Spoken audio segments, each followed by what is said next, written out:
నమస్తే. జీవనరేఖ women's health కి స్వాగతం. తల్లి కావాలనే ప్రయత్నాలు ఫలించకపోవడానికి అనేక కారణాలు ఉండొచ్చు. వీటిలో అనేకం స్త్రీ పునరుత్పత్తికి సంబంధించినవి. అటువంటి ఇబ్బందుల్లో ప్రధానమైనది గర్భసంచిలో ఏర్పడే గడ్డలు. వీటిని ఫైబ్రాయిడ్స్ అంటారు. గడ్డలు అనగానే భయపడి వాటిని క్యాన్సర్కి సంబంధించినవి అనుకుంటారేమో. కానే కాదు. గర్భం దాల్చే ముందు అడ్డంకిగా మారగల యూటరైన్ ఫైబ్రాయిడ్స్ గురించి, వాటిని తొలగించుకొని ప్రెగ్నెన్సీ ఎలా సాధ్యం చేసుకోవచ్చు, ఈనాటి జీవనరేఖ విమెన్స్ హెల్త్ లో తెలుసుకుందాం.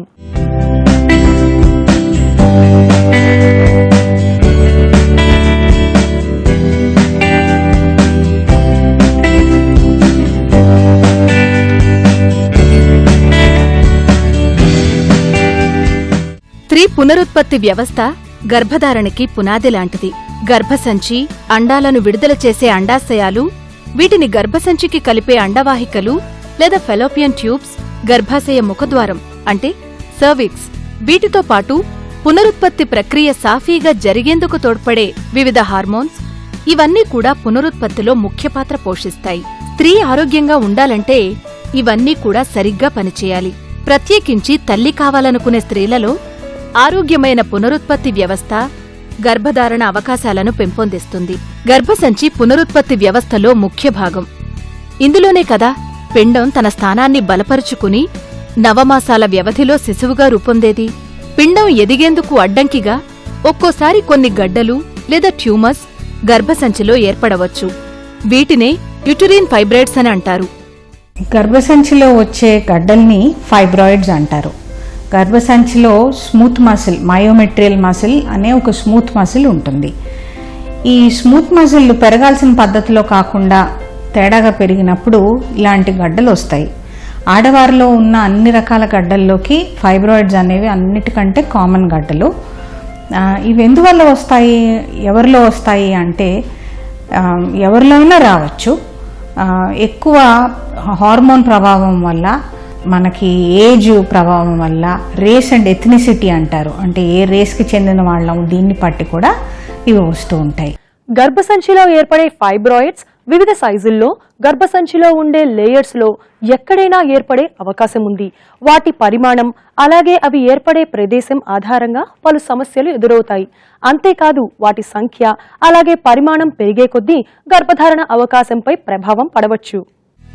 గర్భసంచిలో 3 పొరలుంటాయి. ఎండోమెట్రియం అంటే గర్భసంచిలో కనిపించే లేయర్.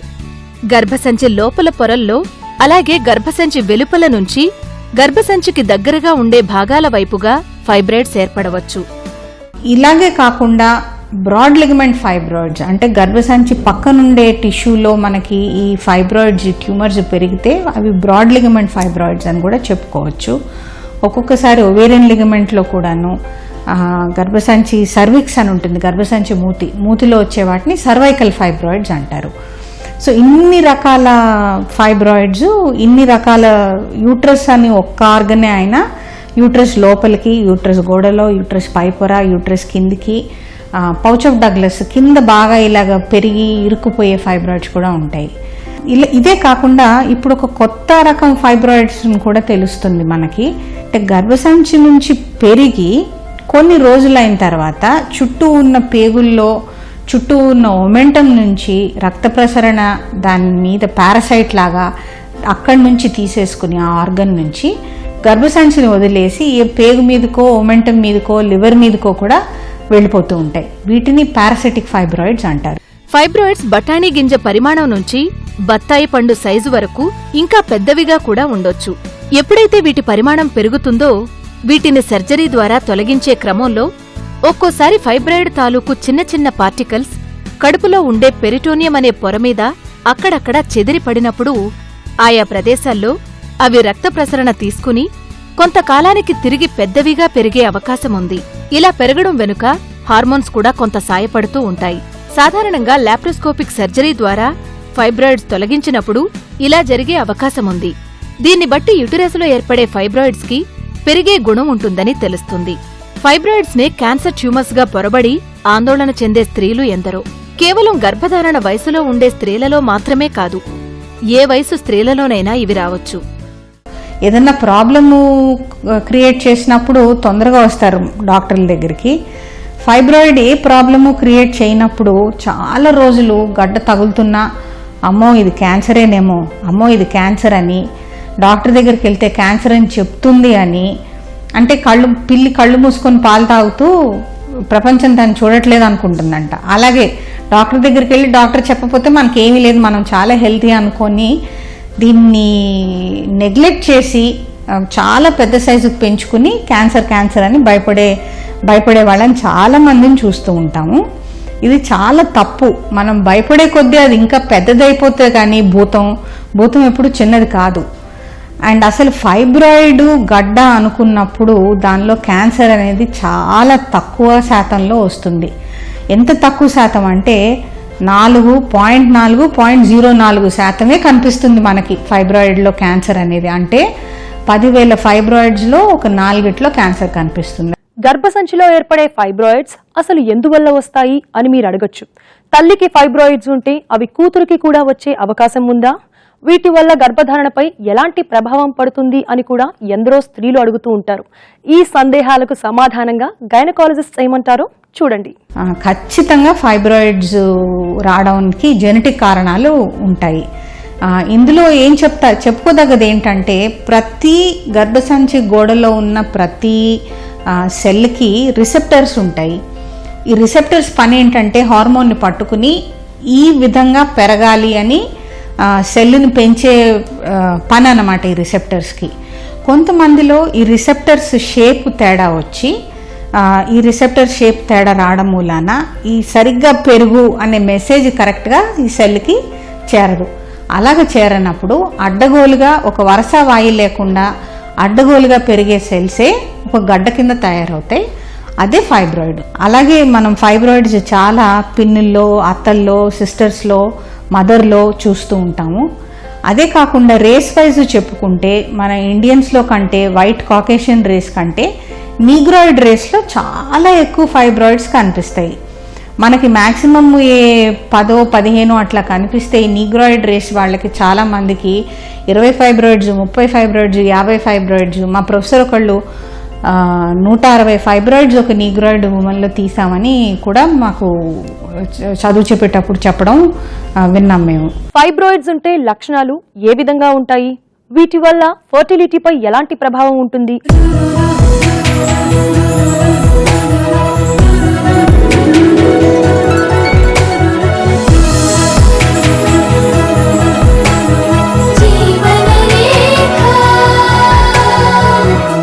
గర్భసంచిలో ఏర్పడే ఫైబ్రాయిడ్స్ చాలా చిన్నవిగా 1-2 ఉంటే ఎలాంటి తేడా తెలియకపోవచ్చు. అవి ఏర్పడే స్థలం ఆధారంగా కూడా కొందరిలో కొన్ని సమస్యలు రావచ్చు. ఇక సైజ్ అలాగే సంఖ్య పెరిగే కొద్దీ ఫైబ్రాయిడ్స్ పలు లక్షణాలు కలుగు చేయవచ్చు. అవేంటో ఇప్పుడు చూద్దాం. ఫైబ్రాయిడ్ ఎలాంటి హాని చేయని గడ్డలు. గర్భసంచిలో వివిధ ప్రదేశాల్లో ఏర్పడే ఈ గడ్డలు పలు రకాల ఇబ్బందులను తెచ్చిపెడతాయి. కేవలం పెద్ద సైజులో బయటకు ఫీలయ్యే ఫైబ్రాయిడ్స్ వల్ల మాత్రమే ఇబ్బంది ఉంటుందనుకుంటే పొరపాటే. ఇవి గర్భసంచిలో ఉండే పొర ఆధారంగా రకరకాల లక్షణాలు కనిపించవచ్చు. ఫైబ్రాయిడ్ లోపలికి సబ్మ్యూకస్ లొకేషన్లోకి వస్తున్నప్పుడు పీరియడ్స్ టైంలో, నెలసరి టైంలో కడుపులో పిసికినట్టు నొప్పి రావడము, హెవీగా నెలసరి రక్తస్రావం కావడము, ఈ 2 ప్రాబ్లమ్స్ తరచూ చూస్తూ ఉంటాం.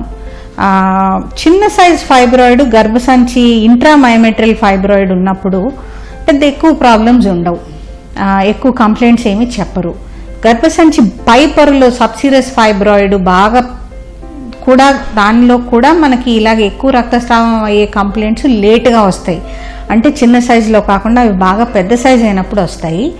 ఇలా పెద్ద సైజు అయినప్పుడు వచ్చినప్పుడు ఈ పెద్ద సైజు వల్ల పొట్ట పెద్దదవడము, ముందు మూత్రసంచి మీదకి అడ్డుపడితే మూత్రసంచి తొందరగా మూత్రంకి వెళ్లాల్సి రావడము, ఎక్కువ సార్లు వెళ్లాల్సి రావడము, ఒక్కొక్కసారి కింద పడి మూత్రసంచి దారిని బ్లాక్ చేసేస్తాయి వెనక నుంచి ఇలాగా. అలాగే బ్లాక్ చేసినప్పుడు మూత్ర విసర్జన ఆగిపోవడము, యూరినరీ రిటెన్షన్. వీళ్ళకి మనం కెథిటర్ వేస్తే తప్ప మూత్రసంచి ఎంటీ కాదనమాట, యూరిన్ పాస్ చేయలేరు వాళ్ళు. ఇలాగా పెద్ద వెనక గర్భసంచి వెనక పెద్ద పేగు ఉంటుంది. పెద్ద పేగు మీద ఇంత పెద్ద ఫైబ్రాయిడ్ వెళ్ళి కూర్చున్నప్పుడు ఆ పేగు కొంచెం బ్లాక్ అయిపోయి మలబద్ధకం అవ్వడం, ఇది కూడా జరుగుతూ ఉంటుంది. హస్బెండ్ వైఫ్ కలిసినప్పుడు ఒక్కొక్కసారి విపరీతమైన నొప్పి రావడం కూడా చూస్తాం. సో ఫైబ్రాయిడ్ వల్ల వచ్చే ప్రాబ్లమ్స్ ఇవన్నమాట. ఇన్ని ఇబ్బందులు తేగల ఫైబ్రాయిడ్స్ కి ఫెర్టిలిటీకి ఎలాంటి సంబంధం ఉందని చూస్తే ఇవి ఖచ్చితంగా గర్భధారణకి అడ్డంకి కావచ్చు అని చెప్పలేం కాని అవి ఉండే సైజును బట్టి వాటి తీవ్రతను బట్టి ఆయా స్త్రీలలో సమస్య రావచ్చు. ఒక్కోసారి ఫైబ్రాయిడ్స్ ఉండి కూడా గర్భం దాల్చి అలాగే శిశువును కనే స్త్రీలని చూస్తుంటాం. కాకపోతే ఎప్పుడైతే స్త్రీ తాను గర్భం దాల్చలేకపోతుంది అనే సమస్యతో వైద్యుల దగ్గరికి వస్తుందో అప్పుడు వారికి వివిధ రకాల పరీక్షలు చేసి ఫైబ్రాయిడ్స్ రిస్క్ రూలౌట్ చేస్తారు వైద్యులు. ఫైబ్రాయిడ్స్ ఉండడం వల్ల ఫెర్టిలిటీ ఎంత ప్రాబ్లం వస్తుంది అని మనం నిర్ధారించలేము. ఎందుకంటే చాలా మందికి ఉంటాయి ఫైబ్రాయిడ్స్, అందరికీ ఫెర్టిలిటీ ప్రాబ్లమ్స్ ఉండవు. కానీ ఫెర్టిలిటీ ప్రాబ్లమ్స్తో వచ్చిన వాళ్ళలో మనము టెస్ట్లన్నీ చేసి చూసినప్పుడు 2 నుంచి 10% మటుకు ఫెర్టిలిటీ ప్రాబ్లమ్స్ ఉన్న కపుల్స్లో ఫైబ్రాయిడ్స్ కనిపిస్తాయి. ఈ ఫైబ్రాయిడ్ వల్లే ఫెర్టిలిటీ రావటం లేదా అని మనం నెక్స్ట్ క్వశ్చన్ అడగచ్చు. ఫైబ్రాయిడ్ వల్లే ఫెర్టిలిటీ రావటం లేదా అని కరెక్ట్గా నిర్ధారించి బల్లగుద్ది వీటి వల్లే అని చెప్పడం కష్టం మనకి. ఇంకా మనం చేసిన టెస్టుల్లో ఫెర్టిలిటీ ఎందుకు తగ్గిపోయింది అని ఇంకొక కారణం నిర్ధారణ కానప్పుడు ఈ ఫైబ్రాయిడ్ వల్లే ఫెర్టిలిటీ ప్రాబ్లం అనుకుని ఫైబ్రాయిడ్ని తీయాలి అని మనం నిశ్చయించుకుని ఫైబ్రాయిడ్ని తీయచ్చు. సో ఫైబ్రాయిడ్ వల్లే ఫెర్టిలిటీ ప్రాబ్లం అనేది అన్ని విషయాల్లో కూడా కరెక్ట్ కాదు. తల్లి కావాలనుకునే స్త్రీలలో చాలా తక్కువ శాతం మందిలో మాత్రమే ఫైబ్రాయిడ్స్ ఇబ్బంది కలుగు చేయవచ్చు. మరి అలాంటి వారిలో ఫైబ్రాయిడ్స్ గర్భధారణని ఎలా అడ్డుకుంటాయో ఇప్పుడు చూద్దాం. పునరుత్పత్తి వ్యవస్థలో ముఖ్య భాగమైన గర్భసంచి వివిధ ప్రదేశాల్లో ఏర్పడే ఫైబ్రాయిడ్స్ వల్ల ఈ వ్యవస్థలో వివిధ చోట్ల బ్లాక్స్ ఏర్పడతాయి. అంతేకాదు బాగా పెద్దవిగా ఉండే గడ్డలు గర్భసంచి ఆకారాన్ని కూడా మార్చేస్తాయి. దీంతో అండం విడుదలై ఫెలోపియన్ ట్యూబ్లో ఫలదీకరణ చెందినా కూడా అది ఆ తరువాత ఇంప్లాంటేషన్ జరిగేందుకు గర్భసంచిలోకి ఫైబ్రాయిడ్స్ కారణంగా వెళ్లలేకపోవచ్చు. దీంతో పాటుగా ఫైబ్రాయిడ్స్ కారణంగా గర్భసంచిలో ఉండే రక్తనాళాలు కూడా ప్రభావితం చెంది ఇంప్లాంటేషన్ జరిగేందుకు అడ్డంకిగా మారవచ్చు. గర్భసంచి లోపల పొరలోకి పెరిగే ఫైబ్రాయిడ్స్ గర్భసంచి లోపల షేప్ని తేడా చేసేస్తాయి. ఇలా తేడా చేసినప్పుడు పిండం అక్కడికి వెళ్ళి అతుక్కోదన్నమాట. So that is alteration of the uterine cavity shape అంటారు దాన్ని. ఇంకొక రకంగా ఏంటంటే ఫైబ్రాయిడ్ అక్కడ ఉన్నప్పుడు మన బేబీ వెళ్ళి అక్కడ బ్లడ్ వెజల్స్ అన్నిటికీ అతుక్కోవాలి సరిగ్గా. ఫైబ్రాయిడ్ ఉన్న చోట బ్లడ్ వెజల్స్ అవి సరిగ్గా ఉండవు. అలాంటప్పుడు బేబీ అక్కడ అతుక్కోవడానికి కూడా ఇబ్బంది ఉంటుంది. ఒక్కొక్కసారి గర్భసంచి పైన కూర్చున్న ఫైబ్రాయిడ్స్ ఈ గర్భసంచి పక్క నుంచి మనకు అండవాహికలు వస్తాయి. ఇందులో నుంచే మనకి పిండం ట్రావెల్ అయ్యి గర్భసంచిలోకి రావాలి. ఇలాగ పైన కూర్చున్న ఫైబ్రాయిడ్స్ ఒక్కొక్కసారి ట్యూబల్ మొటిలిటీ అంటే అండవాహిక కదిలే పద్ధతిని తేడా చేసి దీన్ని పిండాన్ని లోపలికి రానివ్వకుండా కూడా బ్లాక్ చేస్తూ ఉంటాయి. సో ఇలాంటి కారణాల వల్ల ఫైబ్రాయిడ్ ఫెర్టిలిటీని తగ్గిస్తుంది. అందుకే ఫైబ్రాయిడ్స్ కనుక ఫెర్టిలిటీని ప్రభావితం చేస్తుంటే వాటిని ఏ విధంగా తొలగించాలి? అన్నిటినీ తొలగించాల్సి వస్తుందా? మందులతో వీటిని కరిగించలేమా అనే సందేహం వస్తుంది. ఒకవేళ తీసివేయాల్సుంటే ఏ పద్ధతుల ద్వారా వీటిని తొలగించాల్సి ఉంటుంది? ఇలా మరిన్ని ప్రశ్నలు తలెత్తుతాయి. ప్రతి ఫైబ్రాయిడ్ని తీయాల్సిన అవసరం ఉండదు. ఫెర్టిలిటీకి ఏవైతే ఇబ్బందిగా మారాయో వాటిని మాత్రమే తీయించుకోవాల్సి వస్తుంది. గర్భసంచి లోపలికి పెరిగే ఫైబ్రాయిడ్స్ని, ట్యూబుల దగ్గర ఉన్న ఫైబ్రాయిడ్స్ని, 5-6 సెంటీమీటర్ల సైజు దాటిపోయిన ఫైబ్రాయిడ్స్ని ఖచ్చితంగా తీస్తేనే మనకి ప్రెగ్నెన్సీ కాంప్లికేషన్స్ కానీ ఫర్టిలిటీ కానీ ఇంప్రూవ్ అవుతాయి. అప్పటికే గర్భం దాల్చినా లేదా గర్భధారణ ఆలోచన ఉన్న స్త్రీలో కనుక ఫైబ్రాయిడ్స్ చాలా చిన్నవి అంటే 2-3 సెంటీమీటర్ల పరిమాణంలో ఉండేవి, అది కూడా గర్భసంచికి బయటవైపుగా ఉంటే వాటిని ప్రత్యేకించి సర్జరీ ద్వారా తీయించుకోవలసిన అవసరం ఉండదు. ఇక గర్భసంచి లోపల పొరలో ఉండే ఫైబ్రాయిడ్స్ గర్భధారణ అలాగే శిశువు ఎదుగుదలకి అడ్డంకిగా మారవచ్చు అనుకున్నప్పుడు వాటిని ఏ విధమైన ప్రొసీజర్స్తో తీసివేయాలి? ప్రొసీజర్స్ లేకుండా వీటిని మందులతో కరిగించలేమా అనే సందేహం రావచ్చు. ఫైబ్రాయిడ్స్ మందులతో కరగడం అంటే ఫెర్టిలిటీ ప్రెగ్నెన్సీ ప్లాన్ చేసే వాళ్ళకి ఇది తీయాల్సిన ఫైబ్రాయిడే అని మనం నిర్ధారించిన తర్వాత అవి పర్మనెంట్గా వాటిని కరిగించే పద్ధతి లేదు. ఆపరేషన్ లేకుండా ఫైబ్రాయిడ్స్ని తీసే పద్ధతి అంటే చెప్పుకోదగ్గ యూట్రైన్ ఆర్టరీ ఎంబలైజేషన్. ఇది మనం చెయ్యొచ్చు. ఫైబ్రాయిడ్కి బ్లడ్ సప్లై కట్ ఆఫ్ అయిపోయి దానికి న్యూట్రిషన్ అందక ఈ ఫైబ్రాయిడ్ స్లోగా నెక్రోజ్ అంటే చచ్చిపోయి టిష్యూ అంతా కరిగిపోతుంది అనేది థియరీ. ఈ పద్ధతి కేవలం ఒక అవకాశం ఉందని చెప్పే థియరీ మాత్రమే.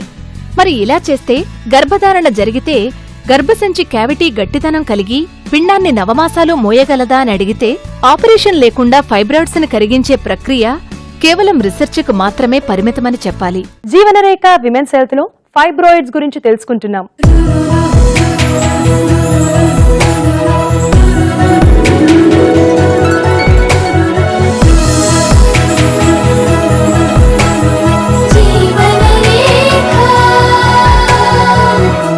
గర్భసంచిలో ఏర్పడే ఫైబ్రాయిడ్స్ ఒకవేళ ఫర్టిలిటీకి అడ్డంకిగా మారుతుంటే వాటిని తొలగించాల్సి ఉంటుంది. ఎంఆర్ఐ సాయంతో అల్ట్రాసౌండ్ వేవ్స్ ద్వారా ఫైబ్రాయిడ్స్ టిష్యూని కరిగించడం మరో పద్ధతి. హార్మోన్స్ ని నియంత్రించడం కూడా మరో పద్ధతి. వీటి గురించి గైనకాలజిస్ట్ ఏమంటారో విందాం. MRI guided ultrasound focus ultrasound energy. దీంతో ఈ అల్ట్రాసౌండ్ వేవ్స్ ద్వారా ఫైబ్రాయిడ్ టిష్యూని చంపేయడం అన్నమాట. ఇది కూడా సేమ్ మనకి యూటర్న్ ఆర్టరీ ఎంబలైజేషన్ లాగానే లాంగ్ టర్మ్ స్టడీస్ ఇలాగ చేయించుకున్న వాళ్ళకి ప్రెగ్నెన్సీలు, యూట్రస్ ఎంత రప్చర్ అయింది, బేబీ గ్రోత్ ఎలాగుంది అని ఇనఫ్ స్టడీస్ లేక దీన్ని కూడా మనం రెగ్యులర్గా అడ్వైస్ చేయడానికి కొంచెం వెనకాడుతున్నాం మనం. ఈ పద్ధతులు కాకుండా హార్మోన్స్ వాడడం, దీనికి మిఫిజెస్ట్ అనే ప్రొజెస్ట్రాన్ బ్లాకింగ్ హార్మోను, LNG-IUS అనే ప్రొజెస్ట్రాన్ ఉండే లూప్ లాంటివి, లేకపోతే GnRH అనలాగ్స్ అంటే మెనోపాజ్ హార్మోన్స్ ఉండే ఇంజెక్షన్లు, ఇవన్నీ కూడా ఇంకొక రకంగా ఫైబ్రాయిడ్స్ని కంప్లీట్గా మటుమానం అయితే చేయలేం కానీ సైజు తగ్గించడానికి వాడచ్చు. అయితే ఇవి వేరే కంప్లైంట్స్ ఉన్న వాళ్ళకి, ప్రెగ్నెన్సీ అయిపోయిన వాళ్ళకి ప్రస్తుతం ఇవి వాడుకలో ఉన్నాయి. ఎందుకంటే ఇవి వాడిన రోజులు మనకి ఫైబ్రాయిడ్ సైజ్ తగ్గుతుంది, ఇవి ఆపేసిన తర్వాత రెట్టించి పెరుగుతాయి ఫైబ్రాయిడ్స్. కొన్ని పద్ధతుల వల్ల ఫైబ్రాయిడ్స్ మరింత కాలానికి రెట్టింపు వేగంతో పెరుగుతూ ఉంటాయి. మరి అలాంటప్పుడు ఈ పద్ధతుల వల్ల తల్లి కావాలనుకునే వారికి పెద్దగా ప్రయోజనం ఉండదు. ఇలాంటి స్త్రీలకి ఫైబ్రాయిడ్స్ తొలగించేందుకు మంచి మార్గం సర్జరీ. ఇక సర్జరీలో కూడా నేడు ఎన్నో రకాలున్నాయి. చాలా పెద్ద సైజులో ఫైబ్రాయిడ్ ఉంటే పొట్ట కోసి సర్జరీ చేయడం తప్పదు. కానీ మధ్యస్థంగా ఉన్న ఫైబ్రాయిడ్స్ ని లాప్రోస్కోపిక్ సర్జరీ ద్వారా తొలగించడం చాలా మేలైన పద్ధతి. పేషెంట్కి చాలా సుఖమైన పద్ధతి లాప్రోస్కోపీలో తీసేయడం. సో లాప్రోస్కోపీ చిన్న చిన్న 1 సెంటీమీటర్ హోల్స్ వేసి 1/2 సెంటీమీటర్ హోల్స్లో నుంచి మనం ఫైబ్రాయిడ్ని గర్భసంచి నుంచి వేరు చేసి ఆ చిన్న చిన్న ముక్కలు చేసి దాన్ని బయటికి తీయడం. ఇది పెద్ద కోత, పెద్ద స్కారు, పెద్ద కోత ఉండదు కాబట్టి తొందరగా రికవర్ అవుతారు.